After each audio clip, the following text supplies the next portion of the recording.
You know, I had a conversation with my neighbor Frank last week that really stuck with me. At 78 years young, he was out there building a new planter box for his wife's roses, same as he's done every spring for 50 years. When I asked his secret to staying so capable, he winked and said, "I just refuse to let my age tell me what I can't do, but I'm not too proud to make some smart adjustments."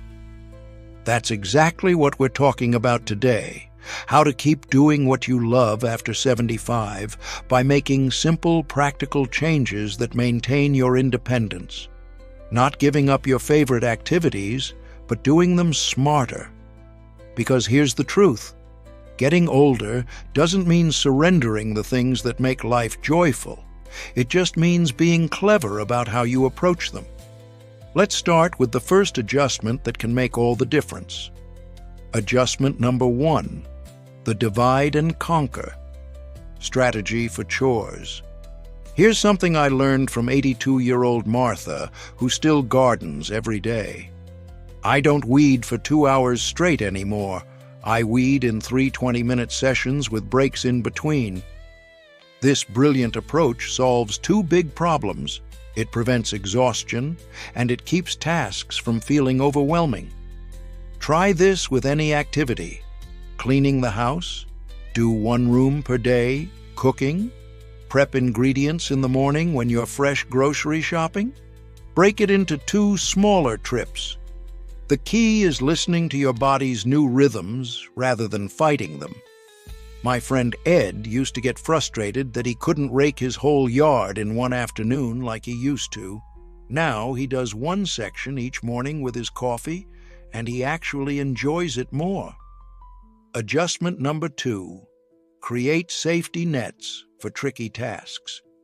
Now let's talk about something we don't discuss enough. How to handle those moments when you think, "I'm not sure I should be doing this alone." Because here's the paradox.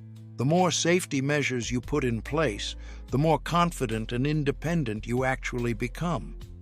Some simple ideas. Keep a sturdy stool in both the kitchen and bathroom for reaching high shelves. Install grab bars before you need them. They're like an extra hand. Use a buddy system for potentially risky tasks. Call a neighbor when changing light bulbs. Take inspiration from 76-year-old Louise, who loves baking but worried about lifting heavy mixing bowls. Her solution? She switched to lightweight plastic bowls and keeps all her baking supplies at waist level. "Now when my grandkids visit," she laughs, "they get cookies without me risking a trip to the ER." Now, these first 2 adjustments help with daily tasks. But what about staying socially independent? That's where our next game-changing tip comes in. You know, there's something my 84-year-old friend Sarah told me that changed how I think about independence. Losing your mobility doesn't start with your legs, it starts with your pride. What she meant was that so many seniors resist using canes or hearing aids because they think it makes them look old, when in reality, these tools are what keep them doing the things they love. Let me share 2 more adjustments that have helped people like Sarah stay fiercely independent while being smart about their changing needs. Adjustment number 3, the social safety net. You control. Here's an uncomfortable truth. Isolation is the fastest way to lose your independence. But here's the good news. Staying connected is easier than ever if you're willing to embrace some new approaches. Take 79-year-old Carlos, who used to host huge family dinners but found it exhausting. His solution? He switched to weekly coffee hours, where relatives drop by casually throughout Saturday afternoon. He gets all the connection without the stress. Other ideas? Start a walking club with neighbors.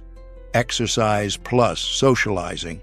Use video calls for quick check-ins instead of long visits. Join a senior center activity that matches your energy level. The key is reframing what connection looks like. You don't need to host like you're 50. Just stay engaged in ways that work for you now. Adjustment number 4. Mobility means freedom, when done right. Nothing steals independence faster than fear of falling. But here's what physical therapists know that most seniors don't. Small tweaks to how you move can prevent big problems. Consider this. Using a walking stick on uneven terrain isn't giving up. It's ensuring you can keep hiking. Installing a shower bench means you'll never need someone to bathe you. Wearing proper shoes, yes, even indoors, prevents 80% of senior falls. My neighbor Irene, at 87, still gardens daily because she uses knee pads and a rolling garden seat. My daughter called it giving in, she told me. I call it making sure I can still get my hands in the dirt next season. Now, we've covered practical daily adjustments and social strategies, but there are 2 more game changers that determine whether you'll be making your own decisions or having them made for you. You know, when my 81-year-old aunt refused to learn online banking, she didn't realize she was handing over control of her independence. It wasn't until her nephew started helpfully paying her bills that she noticed. He was also quietly siphoning money from her account. This brings us to our most crucial adjustments, because true independence isn't just about physical ability. It's about maintaining control over your life's decisions. Adjustment number 5. The paper trail that protects you. Financial advisor Mr. Thompson, who still works at 78, taught me this golden rule. Set up your safeguards while you're sharp, so they're there when you're tired. Here's what that looks like. The 3-person rule. Always have 3 trusted contacts at your bank. Prevents financial abuse. Autopay, with oversight. Set bills to autopay, but review statements monthly with a magnifying glass. The icebox. Trick. Keep 1 credit card frozen in your freezer for emergencies. Only Mrs. Wong, a 76-year-old widow, uses what she calls her independence notebook, a simple binder with account numbers, medication lists, and important contacts. She updates it every New Year's Day. My kids know where it is, she says, but they don't get to look unless I say so. Adjustment number 6. Technology as your secret weapon. Now, I can hear some of you saying, I'm too old for these gadgets. But hear me out. When 92-year-old war veteran George learned to use voice assistants, it changed everything. Alexa, remind me to take my pills at 10 a.m. video calls with his great-granddaughter in Australia, ordering groceries without waiting for help. Start with just 1 tech tool that solves your biggest frustration. For George, it was setting up voice-controlled lights after he fell in a dark hallway. Took me 3 weeks to learn, he admits, but now I don't need my son changing my light bulbs every month. So, let's put this all together. Your action plan starting today. Pick 1 adjustment that would make the biggest difference right now. Schedule a trial week to test it out. Come back and tell us which worked best for you. Remember what 94-year-old pianist Clara told me. Independence isn't about doing everything yourself. It's about choosing who helps and when.